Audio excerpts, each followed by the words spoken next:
Selamat pagi, salam sejahtera untuk kita semua. Perkenalkan, nama saya Yuliana Ero, semester 5 dengan nomor NIM 151181018. Pada kesempatan ini saya akan menjelaskan proses nitrasi dan sulfonasi pada senyawa aromatik. Pada mekanisme reaksi pertama, kita reaksikan antara senyawa HNO3 dan senyawa H2SO4. Pada senyawa HNO3 ini berperan sebagai basa, sedangkan H2SO4 ini berperan sebagai asam dan melepaskan H+.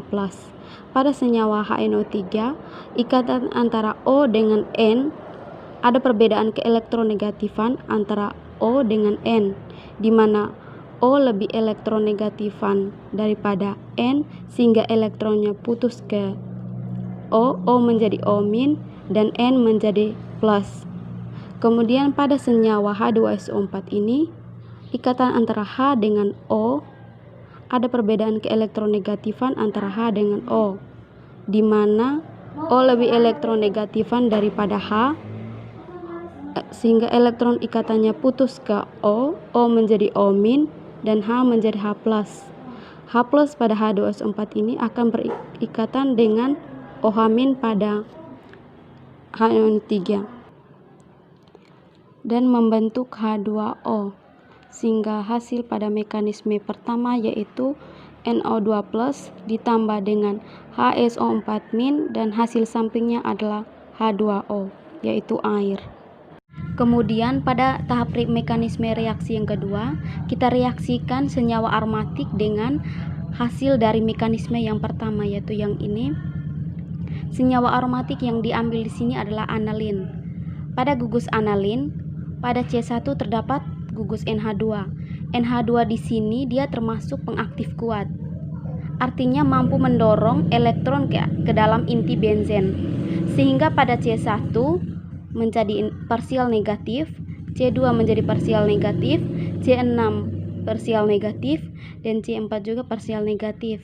Sedangkan pada C3 yaitu parsial positif dan C5 juga parsial positif. Dilihat dari sisi 3 dimensi, C4 lebih dekat dengan C1. Sehingga gugus NO2 paling mungkin untuk menyerang C4. Gugus NO2 bisa menyerang juga di C2 dan C6. Tetapi hambatan ruang atau efek steril dari gugus NH2 terhadap C2 dan C6 itu sangat besar, sehingga kemungkinan besar gugus NO2 ini akan menyerang di C4 untuk membentuk ikatan permanen. Pada C4 ini, ikatan antara C dengan N ada perbedaan keelektronegatifan, di mana N lebih elektronegatifan daripada C, sehingga elektron ikatannya cenderung ke N menjadi N-, dan C menjadi C+. C+ ini akan berikatan dengan plus pada Na2 dan membentuk ikatan permanen. Selanjutnya, C+ pada C4 ini akan mengganggu ikatan pi antara C4 dan C5. Elektron ikatan pi-nya akan putus ke C4, C4-nya menjadi C-, dan C5-nya menjadi C+. Kemudian C4- ini akan berikatan dengan plus pada NO2 dan membentuk ikatan permanen. Oke, selanjutnya C+ pada C5 ini akan mengganggu elektron sigma antara C5 dengan C6. Elektron sigmanya akan cenderung ke C5, C5-nya menjadi parsial negatif, dan C6-nya menjadi parsial positif. Oke, parsial positif pada C6 ini akan mengganggu elektron ikatan pi antara C6 dengan C1. Elektron ikatan pi-nya putus ke C6, C6-nya menjadi C-, dan C1-nya menjadi C+. Oke, C- pada C6 ini akan berikatan dengan C+ pada C5 dan membentuk ikatan pi baru. Nah, kemudian plus pada C1 ini akan mengganggu elektron ikatan sigma antara C1 dan C2. Elektron ikatan sigmanya akan cenderung ke C1, C1-nya menjadi parsial negatif, dan C2-nya menjadi parsial positif. Parsial positif pada C2 ini akan mengganggu ikatan pi antara C2 dan C3.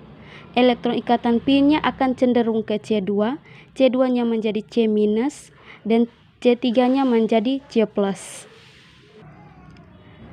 C- pada C2 ini akan berikatan dengan C plus pada C1 membentuk ikatan baru. Oke, C- yang tadi yang pada C2 ini akan berikatan dengan C plus pada C1 dan membentuk ikatan baru. Oke, ini C plus pada C3 ini akan mengganggu elektron sigma antara C3 dan C4. Elektron sigmanya akan cenderung ke C3, C3-nya menjadi parsial negatif, dan C4-nya menjadi parsial positif. Habis itu parsial positif pada C4 ini. Oke, parsial positif pada C4 ini akan mengganggu ikatan antara C4 dengan C5, C4 dengan gugus NO2, dan C4 dengan H. Nah, ikat antara C4 dengan H ini ada perbedaan keelektronegatifan di mana C lebih elektronegatifan daripada H, sehingga elektron ikatannya putus ke C, C menjadi C-, H menjadi H+.